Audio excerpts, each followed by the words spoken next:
آئی ہیں۔ اسرائیلی میڈیا کے مقال ایران کو مزید شرمندگی سے بچانے کے لیے نئے صدر کی علف برداری تک آپریشن میں تاخیر کی گئی، ورنہ اسماعیل ہنیہ کو تقریب سے پہلے بھی نشانہ بنایا جا سکتا تھا۔ خیال رہے کہ اسماعیل ہنیہ کے قتل کے بعد پاسداران انقلاب نے ابتدائی طور پر روحانی پیشوا خامنائی کو غلط بتایا کہ حماس کے سربراہ کی موت اسرائیلی میزائل لگنے سے ہوئی تھی۔ اسرائیلی میڈیا کے بقول اسماعیل ہنیہ کو قتل کرنے کا فیصلہ حماس کے اسرائیل پر 7 اکتوبر کو کیے گئے حملے کے بعد کیا گیا، جبکہ اسماعیل ہنیہ قطر میں مقیم تھے، لیکن انہیں وہاں قتل کرنے سے یرغمالیوں کی رہائی کے لیے جاری مذاکرات کو نقصان پہنچ سکتا تھا۔ اس لیے اسماعیل ہنیہ کو کہاں مارا جائے، اس کے لیے ترکیہ، روس اور ایران کے آپشنز تھے، جہاں حماس رہنما اکثر آتے جاتے رہتے تھے۔ تاہم ترکیہ میں کی گئی ایسی کسی کارروائی پر اسرائیل کو صدر رجب طیب اردگان کی طرف سے شدید رد عمل کا خدشہ تھا، اور اسی طرح روسی صدر ولادیمیر پوٹن کو بھی ناراض نہیں کرنا چاہتا تھا۔ اسرائیلی میڈیا کے بقول اس لیے ایران کو سب سے موزوں آپشن کے طور پر منتخب کیا گیا۔ اسماعیل ہنیہ ایران میں بار بار پاسداران انقلاب کے گیسٹ ہاؤس میں ٹھہرتے تھے، جو سعادت آباد کے پرتعیش شمالی تہران میں واقع تھا۔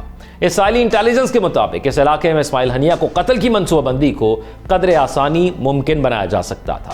ابتدائی طور پر اسرائیل نے اسماعیل ہنیہ کو ایران میں اس وقت نشانہ بنانے کا منصوبہ بنایا جب وہ 19 مئی کو ہیلی کاپٹر کے حادثے میں جاں بحق ہونے والے سابق ایرانی صدر ابراہیم رئیسی کی نماز جنازہ میں شرکت کے لیے تہران آئے تھے۔ تاہم نماز جنازہ میں شہریوں کی بڑی تعداد نے شرکت کی تھی، اور اس طرح کسی بھی کارروائی میں معصوم شہریوں کی ہلاکتوں کے خدشے کے باعث قتل کے منصوبے کو عین موقع پر مؤخر کر دیا گیا تھا۔ اس کے ساتھ ساتھ یہ بھی دیکھا گیا ناظرین کہ پاسداران انقلاب کی ماہر حفاظتی ٹیم بطور مہمان خصوصی اسماعیل ہنیہ کو اپنے سخت حصار میں رکھتی تھی، جس کے باعث انہیں قتل کرنے کے لیے گہری سطح کی دراندازی کی ضرورت تھی۔ اسرائیل نے اس بار آپریشن جو منتخب کیا اس کا 2 ماہ سے زیادہ انتظار کیا، جب اسماعیل ہنیہ نئے ایرانی صدر مسعود پزشکیان کی تقریب علف برداری میں شرکت کے لیے ایران پہنچے۔ تقریب علف برداری سے پہلے ہی صبح اسماعیل ہنیہ کو گیسٹ ہاؤس میں نشانہ بنانے کا فیصلہ کیا گیا، لیکن پھر اس کارروائی کو رات تک مؤخر کرنے کی تجویز پیش کی گئی تھی تاکہ تقریب علف برداری مکمل ہو سکے اور ایران کو مزید ہزیمت اور شرمندگی سے بچایا جا سکے۔ تقریب علف برداری سے کچھ دیر پہلے ہی اسرائیلی ایجنٹوں نے اسماعیل ہنیہ کے کمرے میں اس کے بستر کے قریب ایک دیسی ساختہ دھماکہ خیز آلہ نصب کر دیا تھا۔ اسرائیلی میڈیا چینل 12 کے مطابق گویا دھماکہ خیز منصوبہ بندی یہ تھوڑا بڑا اقدام تھا، لیکن پھر بھی اتنا بڑا نہیں تھا کہ ملحقہ کمروں کو نقصان پہنچا جا سکے۔ تاہم بم میں اتنی طاقت تھی کہ اسماعیل ہنیہ موقع پر ہی شہید ہو جائے۔ تقریب علف برداری میں شرکت کے بعد اسماعیل ہنیہ اپنے کمرے پہ پہنچ گئے۔ سب کچھ ٹھیک چل رہا تھا کہ اچانک کمرے کا AC خراب ہو گیا اور وہ دوسرے کمرے میں چلے گئے، اور اس کے بعد وہ اتنا دور تھا کمرہ کہ اس بم سے انہیں کوئی نقصان نہ پہنچ سکتا۔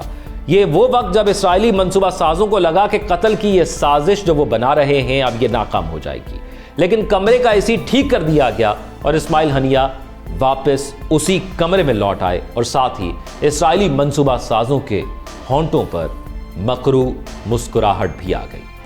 تقریباً ناظرین یہ اس رات 1:30 کا وقت تھا جب ID بم کو دھماکے سے اڑا دیا گیا، جس سے کمرے کی بیرونی دیوار میں ایک سوراخ پڑ گیا اور پورا کمپاؤنڈ ہل کر رہ گیا تھا، لیکن جو مقصد تھا وہ پورا ہو گیا، یعنی اسماعیل ہنیہ اس دنیا میں نہیں رہے تھے۔ سیکنڈوں کے اندر قریب ہی موجود پاسداران انقلاب کی طبی امدادی ٹیم اسماعیل ہنیہ کے کمرے میں پہنچی، لیکن انہیں وہاں حماس کے رہنما شہید حالت میں ملے۔ اسماعیل ہنیہ کے نائب خلیل الحیا بھی کمرے میں پہنچ گئے اور اپنے لیڈر کی خون آلود لاش کو دیکھ کر روتے ہوئے گھٹنوں کے بل گر گئے۔ اہم شخصیات اور حساس مقامات کے حفاظتی امور کے ماہر اور تجزیہ کاروں نے اسرائیلی میڈیا سے گفتگو میں بتایا کہ کسی ایرانی شہری کے پاسداران انقلاب کے اہلکار یا حماس کے عہدیدار کی مدد کے بغیر ایسی پیچیدہ کارروائی ناممکن ہے۔ اسرائیلی چینل کے مطابق حماس اور ایرانی انٹیلیجنس نے یقینی طور پر ان تینوں آپشنز کی تحقیقات کی ہیں۔ ایران کو اس کارروائی کے بعد بڑی شرمندگی اٹھانا پڑی اور ان کی صفوں میں گھبراہٹ اور خوف کا سیلاب چھا گیا، کیونکہ یہ دیکھنا تھا کہ ان کے اندر آخر یہ غدار کون تھا جس نے اس کی معاونت کی۔ یاد رہے کہ اس شہادت کے چند گھنٹے بعد اسماعیل قانی نے خود ایران کے سپریم لیڈر علی خامنائی کو فون کیا اور روتے ہوئے بتایا کہ اسماعیل ہانیہ ایک اسرائیلی میزائل حملے میں شہید ہو گئے۔ ایران کے سپریم لیڈر علی خامنائی نے اسی وقت فون پر ہی حکم دیا کہ فوری طور پر اسرائیل کو منہ توڑ جواب دیا جائے۔ تاہم ایران کے سپریم لیڈر کے لیے یہ بات مزید تشویشناک بنی کہ پاسداران انقلاب کے بیان کے بالکل برعکس اسماعیل ہانیہ میزائل حملے میں نہیں بلکہ بم دھماکے میں شہید ہوئے، کیونکہ اس وقت جو ابتدائی معلومات سامنے آئی تھی اس کو ٹرانسلیٹ کیا جا رہا تھا، اس کو سمجھا جا رہا تھا اور یہ دیکھا جا رہا تھا کہ آخر ایسا کیسے ممکن ہو پایا۔ پاسداران انقلاب کے ابتدائی دعوے بھی کچھ صحیح ثابت نہیں ہوئے اور اسرائیل پر جوابی کارروائی کو مؤخر کیا گیا۔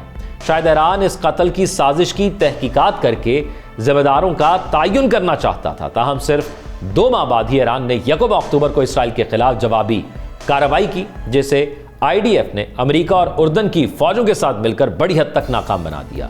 لیکن ایران نے اس کے بعد جو ایک بار پھر اسرائیل نے ایران میں اٹیک کیا تو ایران نے اس کا بھرپور جواب دیا۔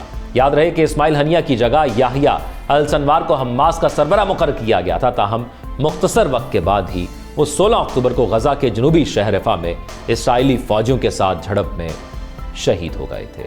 تو ناظرین، یہ وہ معمہ تھا جس کو اب اسرائیلی میڈیا سلجھانے کی کوشش کر رہا ہے، اور وہ حقائق جس سے پوری دنیا اب تک جاننے کی کوشش کر رہی تھی وہ بتائے جا رہے ہیں کہ یہ جب واقعہ ہوا تھا، میں اور آپ اور ہم جیسے دیگر تمام لوگ بھی یہ سوچنے پر مجبور ہو گئے تھے کہ آخر کیسے پن پوائنٹ ایک جگہ پر اٹیک کیا گیا اور جس ایک شخص کو نشانہ بنانا تھا، کیسے یہ ممکن بنایا گیا کہ اس کو ٹارگٹ پر نشانہ بنایا گیا اور شہید کر دیا گیا۔ تو ناظرین، ان موضوعات کے حوالے سے آپ کی کیا رائے ہے؟ آپ کمنٹ سیکشن میں آگاہ کیجیے گا۔ اپنا خیال رکھیے گا۔ اللہ حافظ۔